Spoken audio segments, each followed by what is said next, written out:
Okay, so let's start. And let's be real.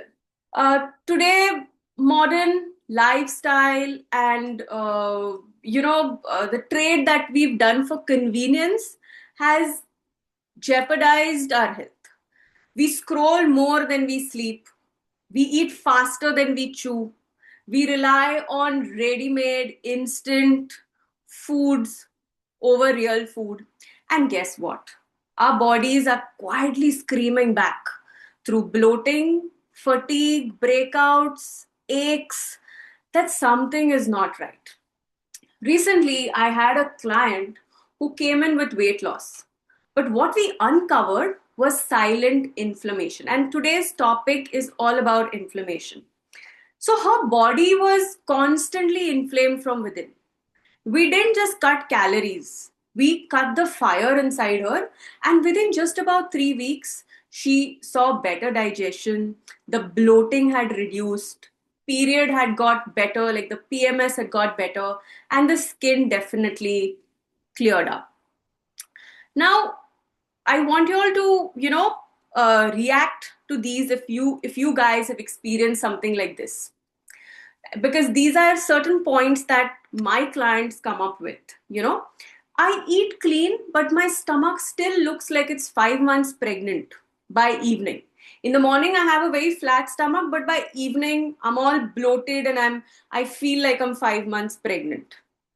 If you resonate with this, please put your hands up, or or somebody who's having this problem. You can react in the chat box. The next problem: why do my knees or my back hurt even though I barely do anything? Like, you're probably having a maid to do your cooking or run errands for you, but you feel so exhausted. Your body feels really, really fatigued. I'm eating less, I'm working out, but the scale does not budge. This is a common, I think, one of the most commonest problems, right? Everyone wants to eat less. We want to over exercise because we want to see that number on the scale moving. So, this is another problem that we face. My cycles are unpredictable. PMS is the worst time ever. I have to pop in those painkillers. I have to take a leave from work. If this is something that resonates with you, react in the chat box. Brain fog. What is this brain fog? I walk into the room and I forget what I've come to do. And my focus is completely gone. Even simple tasks feel so hard. And another one that's really very common: no matter how much I sleep, I always wake up feeling tired. I always wake up feeling so drained, you know? And another one: I try to eat clean, but I can't stop myself from reaching out for those chips or those cookies or those chocolates that my kid is eating in front of me, especially in the evenings. That's when my entire diet goes for a toss, right? Isn't it? So these are huge, common problems that most of us are facing today. And another one: your jeans feel so tight, like at the end of the day you're so bloated. And what do? We brush it off as stress, or we say it's just our hormones, or it's just one of those days. But what if I tell you that this is how your body actually talks to you? What if these are signs not of aging, and definitely not of buri nazar and bad luck? Okay, this is chronic and silent inflammation. And I'm sure since January this year, you must have seen multiple posts on Instagram, on Facebook, something that's constantly popping up, and everybody is talking about inflammation. And every food company is trying to sell us pills and juices and powders and certain drops to be put in our water to drink, saying it is anti-inflammatory. So today, let's understand the science behind what is inflammation. So in this session, I'm not trying to scare you. I'm not going to throw any scary science terms. We are just going to learn how to listen to our body and how to take action. Now, to understand that, let's look at, a few symptoms, and let's understand what inflammation is. Now, inflammation is not your enemy. I know inflammation is such a huge term and it sounds scary, but it's not your enemy. It's your body's SOS, and it is activated when there's an injury, infection, or some sort of an internal balance. Now, if you get a cut on your finger somewhere, or you have a bruise or an injury somewhere externally, that area is going to turn red. It may also swell. It may also, kind of feel hot. Now, this is because your body is trying to heal that area, right? The same thing happens within. Okay, there will be swelling, there is redness, there is a little bit of extra blood circulation in that area, and that is how your body tries to heal. Acute inflammation is when there's a wound and your body is trying to heal it, and it fights back any sort of infection. That is acute inflammation. But what is chronic inflammation? Now, chronic inflammation is when that fire, when that flame does not die down. It becomes a silent threat. And this shows up as constant bloating, fatigue, brain fog, painful periods, skin breakouts, joint pains, and stubborn fat, especially around the belly area. You don't always feel sick, but your body is constantly in that fight mode, you know. And today, let's talk about which are the areas that inflammation shows up. And the number one area that we've noticed and is very common is your digestion. It's your gut, and how poor gut health fuels inflammation. That is what we're going to discuss today. Leaky gut. Some of you must have heard of leaky gut. It is nothing but when your gut lining, we've got a mucosal lining around our intestines, around this, everywhere, in fact. We've got a mucosal lining. And when that lining, the gut lining gets damaged, it becomes leaky. And this, when it becomes leaky, it simply means that all the toxins start slipping into your bloodstream. And this will trigger your immune system. And it will be always in an attack mode. What can cause this? Low fiber diets. Your diet high in sugar. And when I say sugar, it is your refined sugar in the form of processed and ultra processed foods. And this imbalance, creates gut toxins and leads to constant low grade inflammation. The next problem is slow digestion. Now, this toxin buildup may also cause your digestion to kind of slow down. And that will make you feel bloated, gassy, constipated, because you're not entirely eliminating all the wastes that are coming into your system. And this leads to a lot of overload and, of course, inflammation. And another reason why the gut goes for a toss is your stress. Stress really impacts the gut. Have you experienced this? If you have to give a talk somewhere, or if you have a meeting to attend where you're the main speaker, or probably a court to attend, you start feeling a little bit of anxiety. You start feeling it in your gut. So that's how your emotion, how your emotions and your gut is related. All right. And that is how even your sleep affects your gut.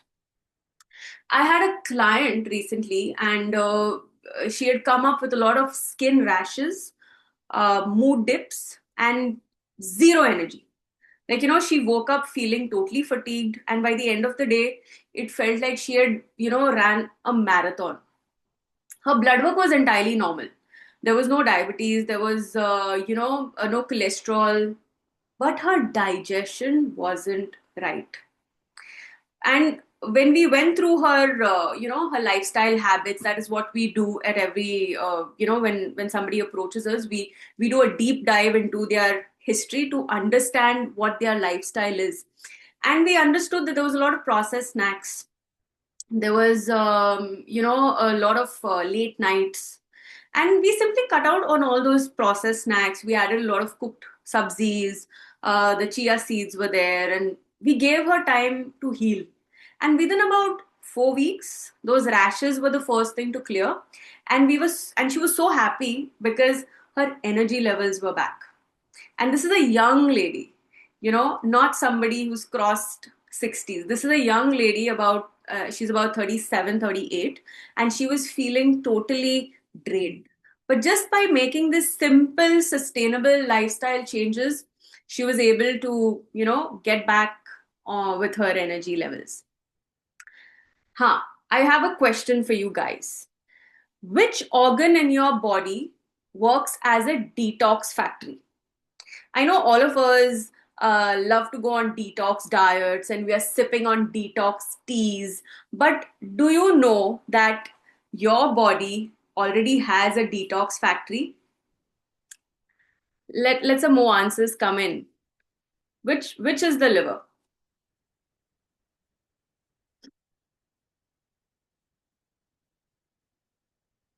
Which is the organ? Which is the organ that is your natural detox factory inside of you?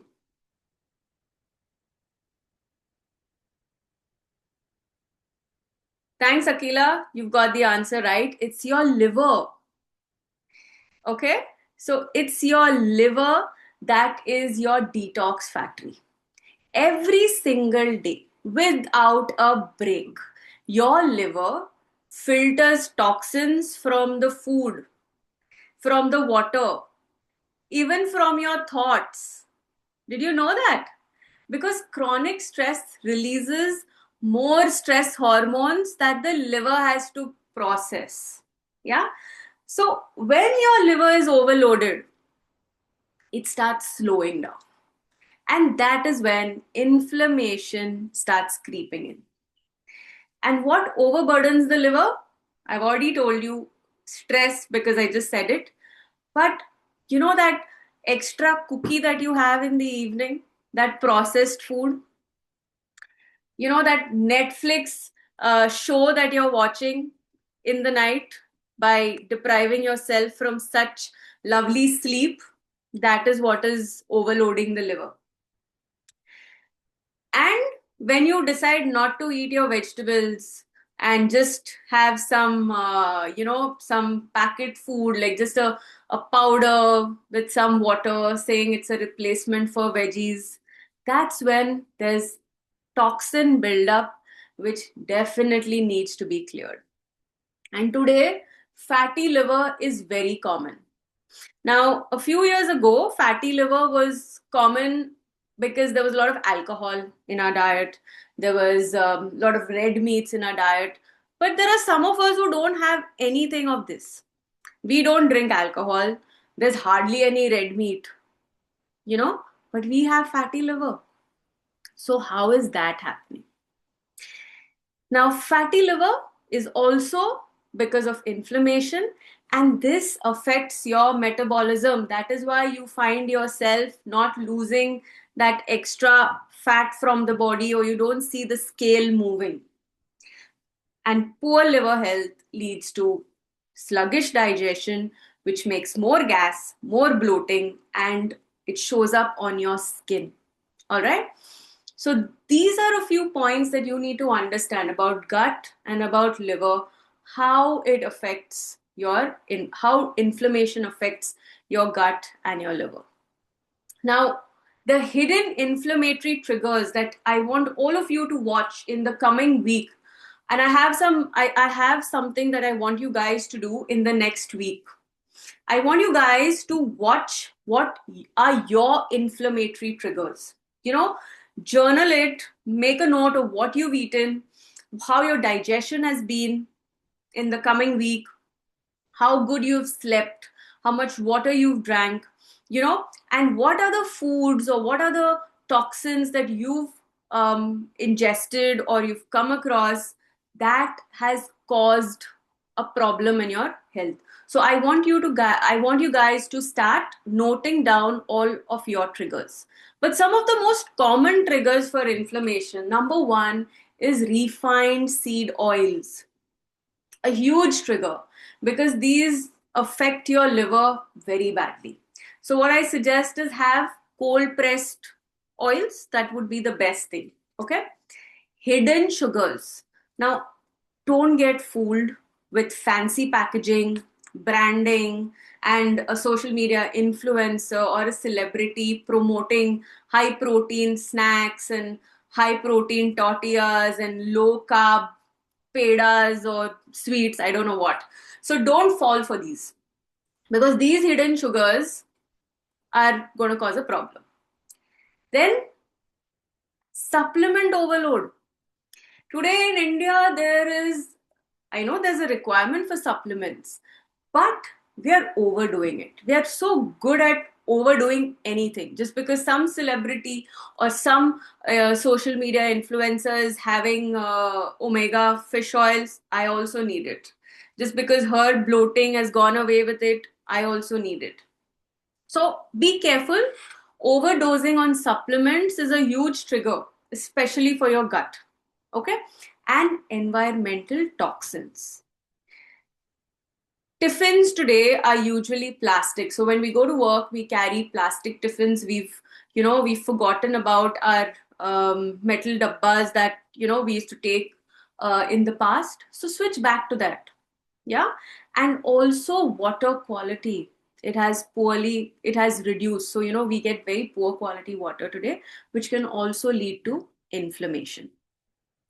So, one of my female clients, she had hormonal imbalance, she had PCOS, and she had such painful periods and low energy. And we realized it wasn't just hormones, it was the chronic inflammation which was driving her hormones wild. I also once worked with this lady who had a terrible sinus infection. You know, we couldn't just understand. She was like, I've not even had anything cold for it to trigger, or I've not, come across any dust or anything that could trigger this. And she also had severe gut health issues and also acne. But you know what? We checked in her diet what she was eating. She was eating a lot of healthy salads from a very famous salad bar. And her evening snack was flavored yogurts, which said very, very proudly that they were sugar free. But they were full of refined oils and sugar. So once we switched that, we made her eat more garka khana with cooked sabzi instead of just having raw vegetables with, salad dressings. We introduced the right fats and the right spices in her diet. Most of these symptoms went away. So I'm not here to sell you, turmeric lattes and, turmeric shots and things like that. I'm here to explain to you that what your plate needs to look like and how this is going to help you with your inflammation. Now, what are the foods that will help us fight this inflammation? Number one are healthy fats. A few years ago, there was a huge trend where we all wanted to go fat free. Yogurts, fat free. Chips, fat free. Meats, fat free. Everything was fat free, because we were so scared that fat is the biggest cause of obesity, diabetes, blah, blah, God knows what. But guess what? We cut out the fat from our diet, but obesity, diabetes, cancers, blah, blah, just increased. Today, we Indians, or we in our country, is the world's diabetic capital.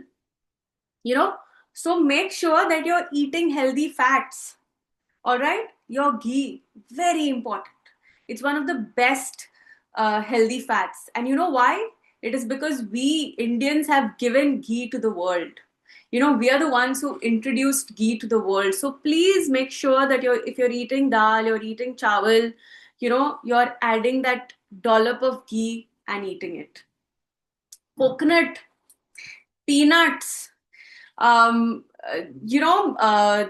a clinic in the US, the Cleveland Clinic. Yeah, they are specialized in heart surgery. So all most of us, most of the world's richest of the richest go there for their heart surgeries and things like that. And guess what is on their post surgical diet? It's peanuts. They recently released a paper also on that, on how good peanuts are in the healing process, and especially given to patients post heart surgeries. So include that bichara peanut in your diet. It could be a chutney, it could be peanut butter, but homemade. You could have just roasted peanuts. Enjoy the peanuts. And coconut. If you live across the west coast of this country, I know there are a lot of people who've joined in from Goa and from Mumbai and from Kerala. We are proud of our coconuts. So please use it in your diet. Have your food cooked in coconut oil, cold pressed coconut oil, and it's just wonderful. Spices. Spices are also anti-inflammatory. And where do we put our spices? We Indians love our spices. We export spices, we grow spices. Everything in our cuisine screams of spices. But what do? We want to have bland juices and smoothies and things like that. So make sure that your food is well spiced. Cumin, ginger, cinnamon, coriander, black pepper, turmeric. Instead of just taking shots, please put it in your food and eat it. It's one of the best ways of getting the benefits of your spices. And of course, our local vegetables, green leafy vegetables. No pills or powders can substitute these vegetables, the fiber that these vegetables bring into our gut. So make sure that you have a good amount of sabzis in your diet. What about lifestyle? How does lifestyle, affect our gut health, our liver health, our hormones, and can help lower inflammation? Now, there are 4 lifestyle upgrades that I want you guys to work on this week. Number 1, I'm sure most of you are already working on it, but let's start from tomorrow onwards. Rest and sleep. Your body needs time to recover. We are not, machines. We need to rest. And during that sleep time, that is when your body recovers. It resets. It renews itself. And that is what is the name of our program also. And that is why I chose rest and sleep as my first lifestyle upgrade. Did you know that even 3 nights of just 5 hours of sleep or less, 5 or less hours of sleep can spike your inflammation? So make sure that you have good uninterrupted sleep. And only this uninterrupted sleep can help your body repair. The next point, movement. I've been watching the chats, and I've been reading a lot of it these days, and I know a lot of you have started moving more. Now, why do we need to move more? One, it is great for your blood sugar levels. It kind of gives you a very steady blood sugar level, and you don't have huge spikes and huge drops in your blood sugar levels. Next, it's helping with as an exercise as well. I understand most of us are in corporate jobs. We don't really have the time, to work out. But even if you can get, say, a 15-20 minutes of a walk, say about 30 minutes after you've eaten your meal, it would do wonders to your body.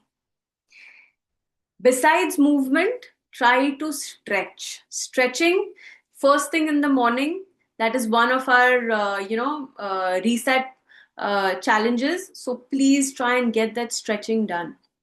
And breath work. Most of us breathe wrong, you know. So try deep breathing. That is something that will really make a change. Okay. Next, sunlight, and also grounding yourself. Even if you could just stand, barefoot on soil or on grass, it can really help you. And lastly, work on your stress levels. One of my client, she was doing everything right: food, exercise, everything. But her job stress. She just had 5 hours of sleep, and she was a big overthinker. Constantly, there were things going on in her head. And that is why her cortisols were really high. Now, honestly, we didn't really change much in her meals. We just helped her sleep better. She started journaling, and that is what I want you guys to do in the coming week. And one thing that the sunlight helped with was to get to feel better, because that morning sun, or you just go out and breathe some fresh air. Most of our offices are air conditioned. We're not really breathing fresh air. So go out at least for about 20 minutes, get that fresh air, and then you can get back to work. And honestly, her bloating, her skin issues, they kind of reduced drastically just within a few weeks.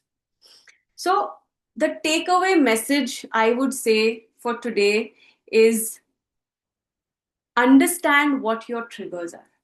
That is a huge a huge point that I want you guys to understand. You need to know what are the triggers for you, because everybody's triggers are different. And that is something that I want you guys to start doing this week.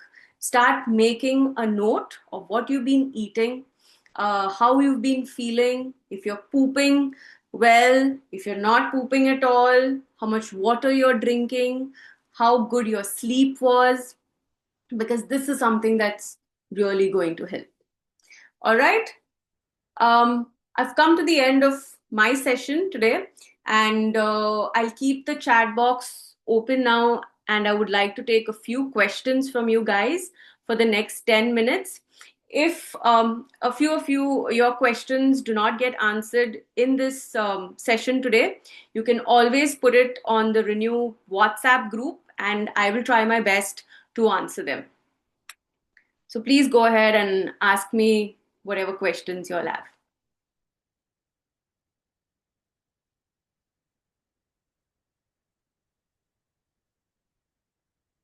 Okay. Peanuts with skin or without skin doesn't matter as long as they are roasted. Your peanuts with skin, I love peanuts with the skin. So it is your preference, but make sure that they are cooked. They are not raw peanuts. Make sure that they are roasted or cooked well.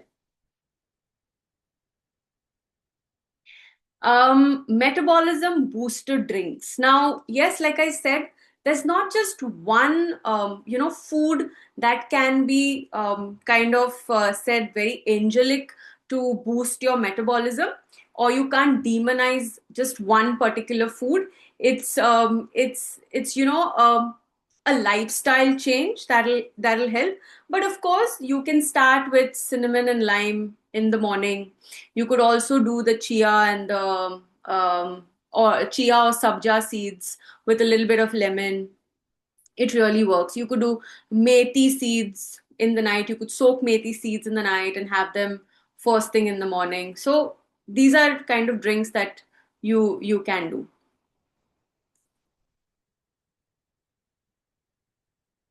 What would be the best drink to start with after water in the morning? I'm a coffee person. Jayashree, even I'm a coffee person. So, yes, drink water. I always do that. I drink water. And I love to start my day with a fruit, preferably a banana. So, you have water, have your banana. Post that, you could do some stretching. You could probably go to the gym, get a nice 30 minutes workout done. and post that you can have your coffee. I know people who love to have a shot of coffee before going to the gym, or as soon as they wake up. Ideally, it's not right. I mean, it's best to have a little bit of water first, have a fruit first. You kind of neutralize your stomach acids. You get that blood sugar up a little bit, so that you don't have high cortisol levels. In the morning, your body's not under stress. So you have water, you have a fruit, and then you can have a cup of coffee, and then proceed with your workout, or your day-to-day activities. I've started consuming more protein, boiled eggs, but does that impact for bloating? What I would suggest you is that instead of just increasing protein in your diet, make sure that you're eating well balanced meals. All right. When you say protein and you've just increased the amount of eggs, definitely it's going to cause bloating.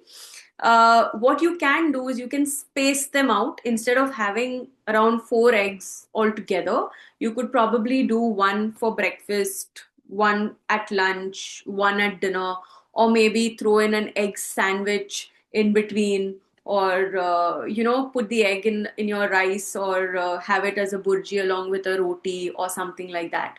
But yes, if you overdo anything, it can affect not just your gut, but also your skin and hair and all other aspects of health. How to find, track, and journal about inflammation for the week?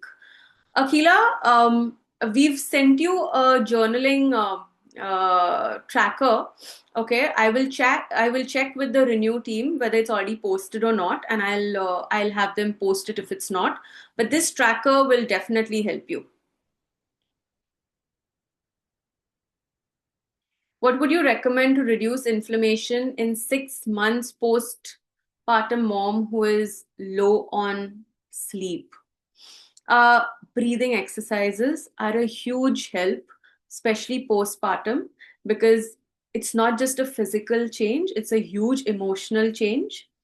The next thing that I would suggest is stay away from stimulants, especially coffee, especially tea, because the tannins, the caffeine can give you a spike in your cortisol levels, and it can even drop your sugar levels drastically, making you feel all the more fatigued and tired, and this can have a huge impact on your gut as well. So I would say stay away from stimulants, introduce a lot of breathing exercises, practice meditation, and that will really help.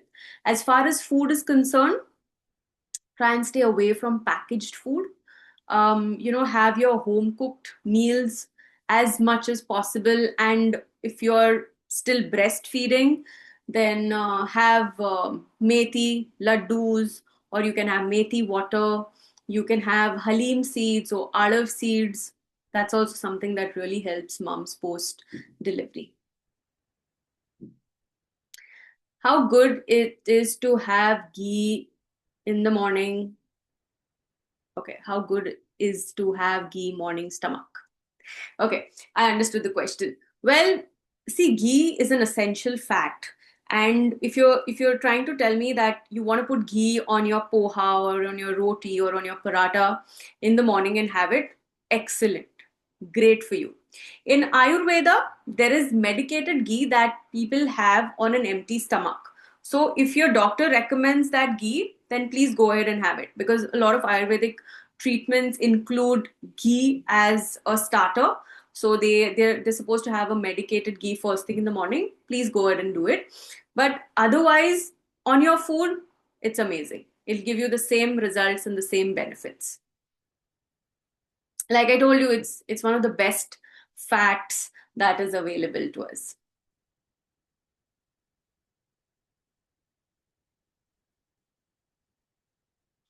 Is white rice good, or should we change to brown rice? Okay. We Indians, and this has even happened with Mia. Like when I was growing up, we were so obsessed with fair skin and things like that, right? And now we're obsessed with everything brown. Brown rice, brown sugar, brown bread, right? But skin, we want fair skin, isn't it? But yes, now we need to understand your white rice, that is polished rice, is very healthy. There's nothing wrong with it. Of course, when it is kind of polished, most of the nutrients are lost. But it is a grain that is very light on the stomach, and when you eat it with dal, when you eat it with sabzi, when you eat it with a little bit of ghee, fish, or some eggs, when you have it in a balanced manner, it does not give you a huge spike in your blood sugars as well. So your blood sugars are also well regulated. So in fact, I am a huge fan of rice. I love my rice, and I even ask my patients who love or who enjoy eating rice, please have your white rice or have the rice that is locally available to you. Like in Goa, we have a variety of rice. In Konkani, we call it as ukde rice or ukde sheet. So we eat that. Now, if there is a variety of rice that is local to your area, most of you are from South India, it's Hyderabad, Bangalore, Kerala. We have a lot of rice growing, and have your local variety of rice. Now, why the white rice and not the brown rice? Now, this brown rice, if you look at it, it's brown, it's quite dark, right? Now that color, the brown color that the rice gets, is because of the high fiber content in it. And that is what has made it so famous, the high fiber trend that started. Did you know that your gut is not able to digest or break down certain amount of fiber, or when your body is getting too much of fiber, it is not going to be able to break it down. And what happens is, even though you're popping the best of best supplements, you're eating a lot of protein along with your brown rice, your body is not going to be able to absorb it. Your gut is not going to be able to take in all those nutrients that are coming from your food. So you have your local variety of rice. If you're not able to get your hands on this local rice, have normal white rice. Okay? But don't fall for these trends or these fads of everything brown.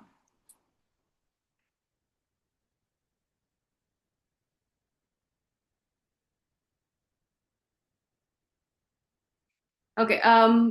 Before I started this session, also there were questions coming in. So there was this question asking me whether, if I'm a vegetarian, can I follow this? Can I do like an anti-inflammatory diet and all? Of course, you don't need to change and become a non-vegetarian just because your body is inflamed. You don't really need to do that. I know a lot of people who have suddenly started eating eggs. It was never part of their culture. Traditionally, they've never, eaten eggs. They don't even cook eggs in their house. But when they go out or they go to their friend's place, they go visiting somebody, they eat eggs there. You don't really need to do it. Okay? Your dals, lentils, all of this, your nuts, seeds, and even your rice, they've got amino acids. And when you club these meals in the right manner, when they are well balanced, you're going to get your protein, you're going to get your essential fats, you're going to get it.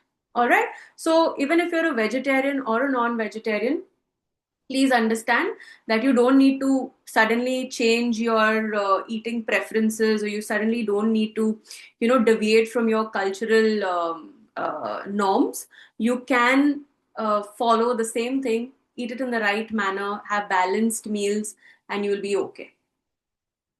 How many cups of tea or coffee we should be having? I would say limit it to about 2 cups a day. It would be the best. I get a lot of questions. Should I switch to green coffee? Should I switch to blue tea? Should I switch to green tea? See, all teas, whether blue, purple, green, red, and all coffees, okay, whatever color, whatever flavor, if you're having 1 or 2 cups every day, it's fine. There is no problem. But then I know people who will, fill up uh, flasks and jugs of green tea and keep sipping it throughout the day. Now that's something that is absolutely wrong, because green tea overdoing anything is going to cause some problem inside. And then there are people coming and telling me that, you know what, I'm constantly bloated. I have my meals and I have to rush to the washroom. I have severe hair fall. I've got this brain fog that's happening. It's all because your cortisol levels are all over the place. Ultimately, all teas, all coffees are stimulants. So you got to make sure that you're not overdoing any of it. All right. Oh, we have a question here. Um, how about omega 3 and vitamin D supplements? Should we take it? Um, Listen, if you're eating enough fish, if you're having good nuts and seeds in your diet, you're eating coconut, um, you're eating eggs, then you don't really need this. All right. But if you're trying to conceive or you have PCOS, endometriosis, then I, as a nutritionist, do recommend that you take omega 3 and vitamin D supplements as well. Can we take coffee with 1 tablespoon of sugar or jaggery? I love my coffee with sugar. I allow myself to have 1 teaspoon of sugar every day in the morning. And then in the evening at the clinic here, we make our chai, nice masala chai, and we have it with that 1 teaspoon of sugar. So, that 1 teaspoon of sugar, trust me, is not going to do anything to you. If you love your tea without sugar, you can have it, no problem. But if you think that that 1 teaspoon of sugar is needed every day, that 1 teaspoon is not going to harm you.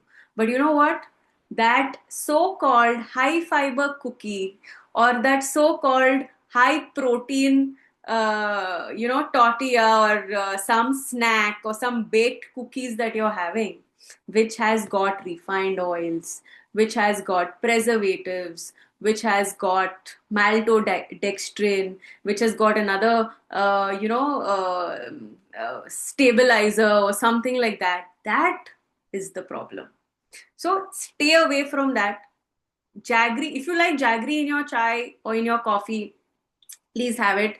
If you like that 1 teaspoon of sugar in your chai or coffee, please have it. Now, another thing is a problem here when we have chai and coffee. We don't really have our chai and coffee in those cute little cups. We want those big jugs, those big mugs, right? Like our chai and coffee is that big mug.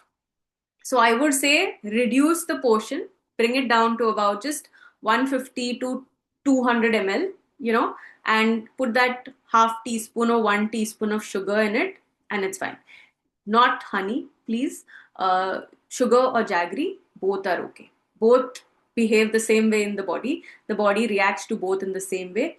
It's not like jaggery is healthier than sugar, or sugar is worse than jaggery. There's nothing like that. If you stick to about 1 or 2 cups every day, sugar or jaggery, that's not going to cause a problem to you. All right, guys. Thank you so much, everybody, for joining in today. It was such an amazing session. I hope you guys enjoyed it. Now, please don't forget the homework that I've given you guys. Start journaling. And I will see you all next Saturday with another very interesting topic. Let's meet next Saturday. Put in all your questions that you have, and I'll plan the session around those questions. And see you guys next time. Bye bye. And enjoy the weekend. See ya.